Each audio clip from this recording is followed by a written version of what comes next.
Uh, Good afternoon, David. Hope you are well and looked after well in Pakistan.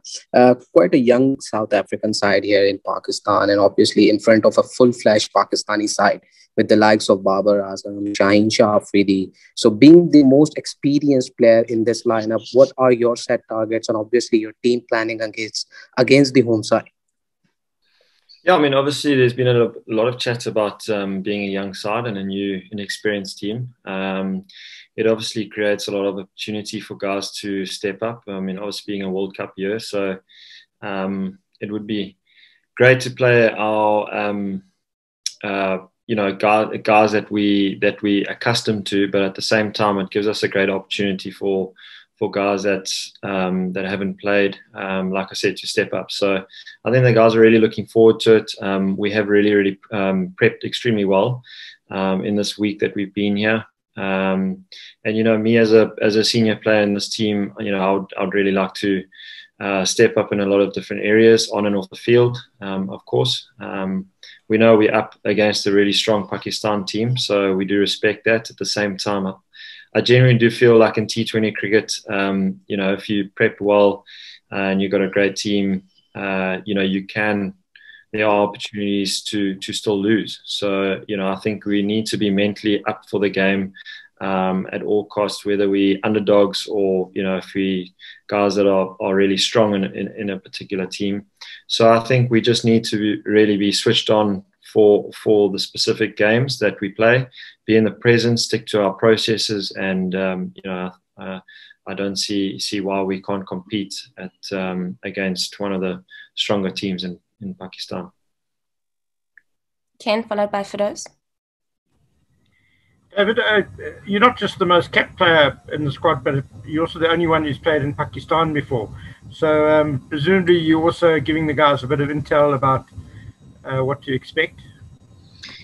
Yeah, I have played in Pakistan. It was a very brief moment, a brief time in my career. I think we played only 3 games against Pakistan in that World 11. But yeah, I mean, obviously being in Pakistan this week, we've quickly realised what the conditions will be, and watching the test matches, what's taken place there with, I think just generally the bounce is a lot lower than back in South Africa. So, I think the guys have traveled around the world enough to adapt. They've played enough conditions in South Africa where, there might be particular venues that are pretty low. So I think the guys, in terms of preparation, like I said, are really in a good space. And yes, we'll have to assess as we go along and react very quickly in tomorrow's game. According to whatever the wicket gives us, but so far in the practice in the nets and where we've practiced out in the middle on the side strips, the bounce hasn't been too high yet. Fidos, followed by Telford, Aram, and Jabbar. Hi, David. Yesterday, Henrik Carson spoke to us about his struggles with recovering from COVID. And I'm just wondering, I mean, you've played a lot of cricket at home and IPL and all sorts of things. What do you think are the challenges of playing cricket in a pandemic, and what's your experience been like? Yeah, I think it is something that I think still sort of getting used to. I think it takes time. The longer you play this game in the pandemic, the harder it gets, I think, because like everyone in the other teams have obviously come out. It can become really sort of, and it's quite restricting at times. Obviously being in a restricted area the whole time, it's just none of that free movement that you used to. So it can be quite challenging, and I think that's an area that we have spoken about. Fortunately, on this particular tour, it's pretty short, so there's no need to stress too much about that kind of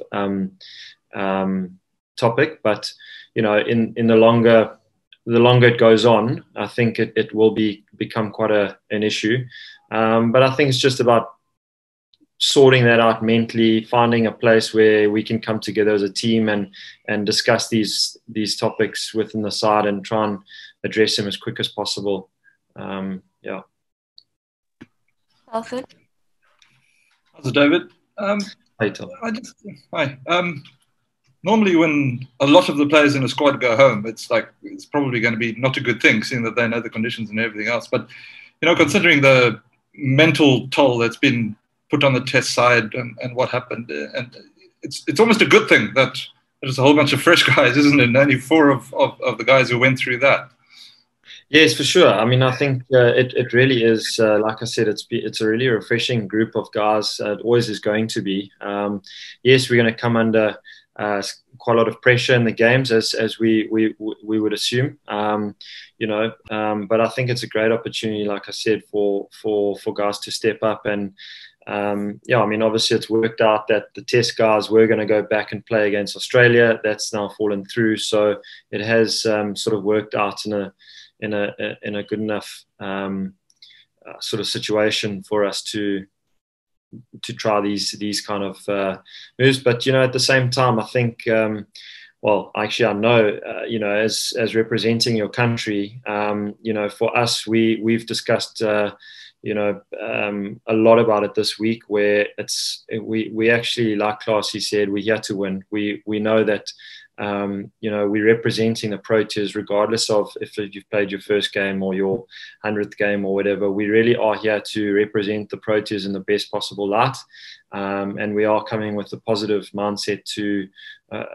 a mental frame to actually win this series, and we'd like it to be a competitive one, and really shine as much as we can. Thank you. Aram, followed by Jabbar. David, you've enjoyed a good time against Pakistan. You were the man of the series in the last T20 series you played back home. So, how confident are you that you'll bring that same level of performance in these different conditions? Yeah, very confident. It has been a long time since I've played consistent cricket or professional cricket. It's been, I think, last year March was probably my last games against Australia and England. I've played one IPL game. I've played, a couple domestic games. So I definitely do feel like I'm mentally fresh and ready to go. And, coming off that previous series against Pakistan, being man of the series, you do go into a series with a lot of confidence.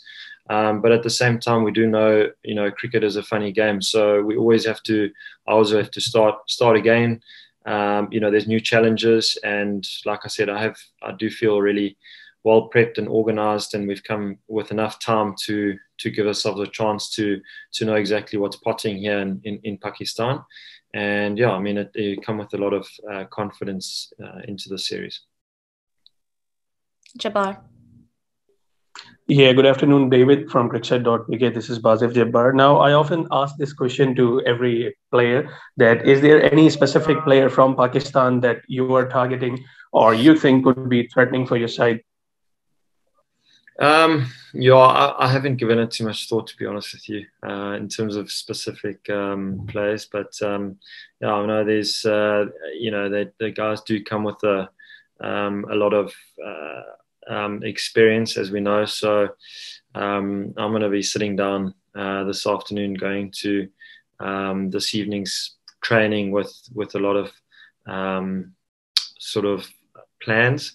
But yeah, I think I'm a very sort of feel type of player. I go on instinct and feel. So for me, whatever I'm feeling on the day, and I feel like I'm on top of a certain bowler, it could be a different bowler from game to game. I'm going to go with an instinct and back myself to take him down as far as possible. Usman, followed by Heinz. Hello, Miller. My question is, are you optimistic to winning a T20 series away from home after getting defeated in the Test series by Pakistan? In that Test series, Proteas has played the full strength side. So, are you optimistic in the T20 series that you are going to win? Yes, Usman, we definitely are optimistic. Like I said, we've come here to win the series, and we come with a strong mindset to compete in every department. I think, like I said, it's a new, fresh faces in the Proteas team, the T20. So we definitely don't want to be hiding away that we just building and that type of thing. We're actually here to win, and I think the guys are very capable of doing that if we really do stick to what the guys have done in domestic cricket, and in their traveling around the world for certain T20 comps. If they stick to those kind of strengths that they have, I honestly don't see why we can't take down Pakistan the series. So it is going to be a very competitive one. We know that they're a very strong team, but so are we. So it's going to be good to watch. Heinz, then Fidos will close off with Musamil. Hi, David. Yes, it's almost like an extension on what you said. It's an interesting dynamic that you guys have in that squad, particularly amongst the batsmen. Like you said, there's a lot of fresh faces, and perhaps a squad also that lacks international caps. But funnily enough, you also have guys like John Smith, yourself, Pite van Biljon, who actually know their games inside. I suppose that actually sort of like compensates, for a lack of international caps on paper. Exactly that. I mean, I think you've hit the nail on the head where, the guys have been around the block in domestic cricket for many years. I would say 10 years plus. So as you say, they do know their games. And ultimately, cricket it's played the same way in all different levels. The only difference is the intensity that, now has risen. So definitely intensity will be something that the guys have been obviously brought to their attention this week in preparation, and just mentally knowing that, they need to, everything is faster, but the game remains the same. So as you say, they do know their games and their strengths and weaknesses. And if the guys can just cooperate and just, gather their thoughts and under pressure, I don't see why we can't go away with the victory this series. Fidos, followed by Musamil. David, you mentioned wanting to step up on and off the field, and your seniority. What kind of things will you be looking to do, and how are you hoping to contribute? I think it just comes with when you've got a bit of experience and played many games for your country. I think just being secure in your role in what I want to do, which brings a lot of sort of calmness, clarity towards the squad, and certain players that haven't necessarily been in the international circuit, to give them reassurance in their role, and just looking to help out wherever you can with the youngsters off the field. And then on the field, I mean, as we all know, cricket is about performance. I mean, you need to stick up your hand and perform when the team requires you. We all do need to perform as players, but it does help when your senior players perform, and it just sort of takes the team into a completely different path, which is where we want to go. So yeah, I think definitely performance, and just stepping up in calming things, under pressure. And then Musamil. A quick question regarding your team's performance. Like you saw South African teams peak when there was you had Dale Steyn, AB de Villiers, and some other players. Now it seems like their departure brought inconsistency in your side. Do you think their departure affected your team's performance? Yeah, I mean, it is difficult. It is a good point, because it is difficult to try and build something as a team when, a team is constantly having a different players all the time. But I do believe going into a World Cup year, I think from now until the World Cup, the squad will definitely become a lot more consistent as to who we select. But as of now, this tour, it just so worked out that there is a lot of new faces because of the test match that we were meant to play in South Africa against Australia. So it did create a lot of opportunity for new guys. But it is difficult, like I said, to build, consistency when you are playing different players the whole time. And I think that's something that we've spoken about as a team as well. And the guys just have to take their chances when they come. And I mean, at the end of the day, it all comes down to performance. So we hope everything goes well. Final question, Ken. No. I think me trying to talk Afrikaans to David is going to take like half an hour between the two of us. I was only joking. I wanted to test out David's Afrikaans, but I think we'll leave it. No, look, I mean, I was in Bloemfontein for 2 years, and my Afrikaans, I feel very in a strong position with understanding it, but speaking it, I've got a lot to learn.